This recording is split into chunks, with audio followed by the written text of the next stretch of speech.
we all know that there is something good in all of our hearts, but there is also evil within all of us. I have to give you a chance, no? This committee will give you a chance. Sana yung katapangan nyo, ipakita nyo sa pamamagitan ng pagsasabi ng totoo. Hindi ba samang umamin sa kasalanan? Wala namang perpekto eh. Lahat tayo nagkakasala eh. Pero aminin natin. Malinaw pa sa sikat ng araw, nilakad nila, inoperate nila, mga taga-pogo yun, so maraming pera. Alam na alam nila pag mga Chinese, areglo. Wala naman inutos na mali si Sir Jollet, Your Honor. Colonel Guevara, you want to say something para tulungan ka ni PNP Chief? Dahil ang pagsasabi ng totoo, malaking bagay para sa ito. Remember, no, na alam namin na you were supposed to sign that affidavit during the pre-investigation, but suddenly you went to Thailand, and going to Thailand, siguro nag-isip ka, ayaw mo siyang pirmahan because you are all one for all for one thing. So I think dito mo pakita yung tapang mo, Colonel Guevara. Kausapin mo yung sarili mo. Ngayon, kung magsisinungaling ka pa rin, then wala na kami magagawa. And even the chief PNP, wala na siya matutulog sa'yo. Go ahead. Good morning, Mr. Chair. Thank you for recognizing me, Mr. Chair. I'm Police Lieutenant Jollet Guevara, the former Chief DSOU of Southern Police District. I led the operation. That's why we are here. The operation that we conducted that is resulted to this situation. I admit everything that happens under my leadership that brought us here. So I ask for forgiveness for giving this trouble to everybody. I was the one who planned during the operation. I divided team into 4 groups, designated at each and every team with a competent officer. Things went through. After the operation, before the operation, it is well coordinated with my former district director. After the operation, it was well coordinated, and then investigation happened, and this resulted to this. But Mr. Chair, that's the only thing that I can say. I admit that with my leadership, with this operation, I committed Okay. operational lapses. Okay, Colonel Guevara, sige, thank you so much. Medyo napahaba yung sinabi mo, pero we believe in this pre-planned tong situation na to na nangyari sa inyo sa operation. And si Magsalos, gusto mo magsalita? I am Police Major John Patrick Magsalos, the former substation commander of Tambo Police Substation under Parañaque Police Station. I would like to say that this is my first time being charged by this kind of charges. If you can check my records, Your Honor, Mr. Chair, I was never been charged ever since my career. Wala po kaming control doon. Even with the case build up, developing ng trabaho, Mr. Chair, Your Honors, wala po kaming alam doon sa Parañaque, sa Tambo Police Substation under my leadership. Gusto ko lang sabihin to, Mr. Chair, to yung character ko as sinasabi na scalawag. Hindi po ako ganong tao, Mr. Chair. Major Quijana. Yes, Mr. Chair. Good morning po. Your Honor, sa ating pong NCRPO Chief, sir. Good morning po.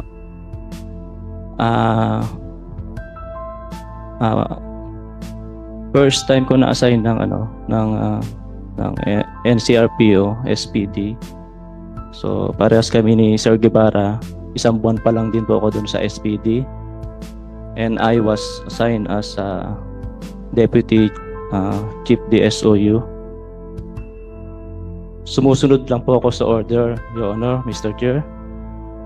Ginagawa ko po yung trabaho ko ng maayos. Gusto ko lagi mag number 1 ang napupunta akong unit. So may order sa'yo na I'm just only a deputy, Mr. Chair. so ang order nanggaling kanina kay Gibara o kay Mariana? We just only following orders from our superiors, Your That- Honor. Sino yung nag-order sa'yo? Of course, my chief of the SOU, Your Honors. Pero would you agree that all of this was pre-planned? Kasi lalabas Major Quijana. Lalabas siya.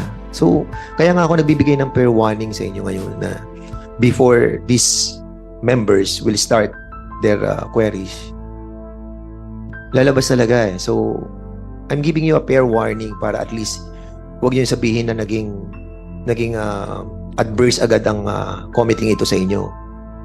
The reason why I'm trying to do this and let you speak is for you to really rectify. Na sabihin nyo na nagkamali na kami, na pinlano namin, na natukso kami sa pera. Those will mitigate the problem. Kasi kami, somehow, well, ako personally, pag nakakita ko sa inyo yun,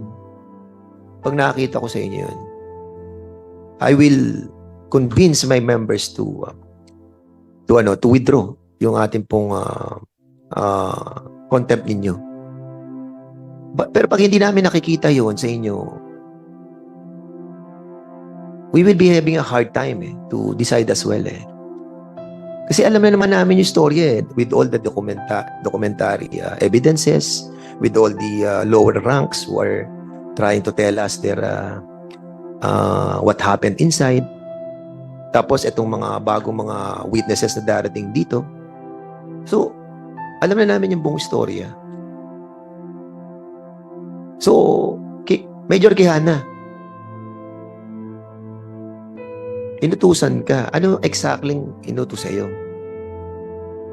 Yung sa operation namin, Your Honor, wala naman inutos na mali si Sir Jolet, Your Honor. Hindi ba mali yung 27 ilabas nyo na lagay nyo sa box, hindi nakasama sa inventory? I think that was wrong. Bakit nyo dinala nang hindi nakita ng mga nag-seize, nag-investigate, nag-inventory? Mali yun This is your chance. Kasi after this, I'm sorry, pero wala na kami bibigay ng ganitong pagkakataon sa inyo. Please. Pinlano nyo po ba kasi merong alam nyo na yung mga in-check maraming pera? Pinlano nyo po ba, Major Quijana? Sa totoo po, Your Honor, ang sabi po kasi ng deponent namin, Your Honor, may mga baril po talaga. May Bushmaster, saka po pistol. At may mga pera. At may mga pera. Totoo Correct. po yun. Kasi yung mga pera daw po na yung galing daw po sa human trafficking, Your Honor. Yes, oo. At wala kayong nakuwang baril, di ba? Aminin mo na kasi mamaya lalabas din yan. Your Honor, kasi po yung pong usapin na to, Your Honor, nasa court na po. Actually, may Correct. hearing po next week. Kaya nga sinasabi ko sa iyo, brother, forgiving ang PNP, forgiving ang House of Representatives, forgiving ang Filipino people because in bravery, in being truthful to what you're going to say, andun yung katapangan. Yung totoo po, Your Honor, wala naman po kami talagang pinlano na Okay, o sige, salamat na. kunin po yung pera. Okay, sige. Thank you, Major Quijana. Pio Quinto, sige. Magandang umaga po. Perimeter security lang po ako. At wala po akong kinalaman sa kung anuman po akusasyon na binabato sa iba. May kita po sa affidavit ng mga kasamahan ko na wala man lang isa sa kanila na nagsasabi na may ginawa akong mali o illegal. Ganun pa man po, humingi po ako ng pangunawa sa inyong komite at sa aming namumuno na sa NCRPO na kay General Jose Melesium Nartates.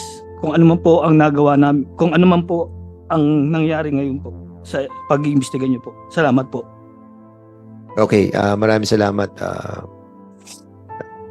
But you were approached by the group of the pre-investigating team, di ba? Na-approach ka nila before Opo, Your Honor. na sabihin lahat yung katotohanan sa kanila. Opo, Your Honor. What happened? Hindi ka nag-sign ng affidavit sa kanila. Will advise po ng lawyer ko na wag na raw pong magbigay ng affidavit dahil may criminal case ka na kayong haharapin at ongoing na yung administrative case mo, baka mapasama pa yung pagbigay mo at bago-bago ng affidavit sa kinaharap mong kaso. Nag-stick lang po ako sa advice ng lawyer ko, Your Honor. Yan na nga eh. Sometimes ang problem natin yung ating mga lawyer and even kay Colonel Guevara Colonel Guevara, kasi yung mga sinasabi mo dito nung last hearing, nung naririnig ko, kasi yun din ang sinabi doon sa affidavit eh. So there's walang pagkakaiba yung ibang sinabi mo doon sa affidavit na hindi mo pinirmahan eh. Sa akin, personal kong damdamin dito sa mga Chinese, medyo masama po yung loob ko para po sa akin dun sa mga nangyayari. It so happen na yung target po namin is baril po. Baril po. At nandun naman po sa mga applications ng search warrant po, nakita ko rin po may picture po si Sirlin, si Boss Lin, na may hawak pa pong mahaba niya. Maraming salamat, Thank you. Demokrito. And we all agreed na marami kayong mga accomplishment. Lahat naman tayo, marami tayong accomplishments eh. Kahit kami mga rito eh. Pero may mga failures din kami. After this, talagang we will close that door. Dahil pinagbigyan na po namin kayo. Congressman Erwin Tulfo. Mr. Chair, kahit anong pilit natin na magsalita, hindi ko magsasalita ito mga ito. Hayaan na lang ho natin itong dalawang deponent, itong testigo na sumurrender ang magpapatotoo. Actually, Mr. Chair, malinaw pa sa sikat ng araw, nilakad nila, inoperate nila. Number 1, mga taga-pogo yun, so maraming pera. Number 2, alam nila pag mga Chinese areglo, lalo na mga Chinese national.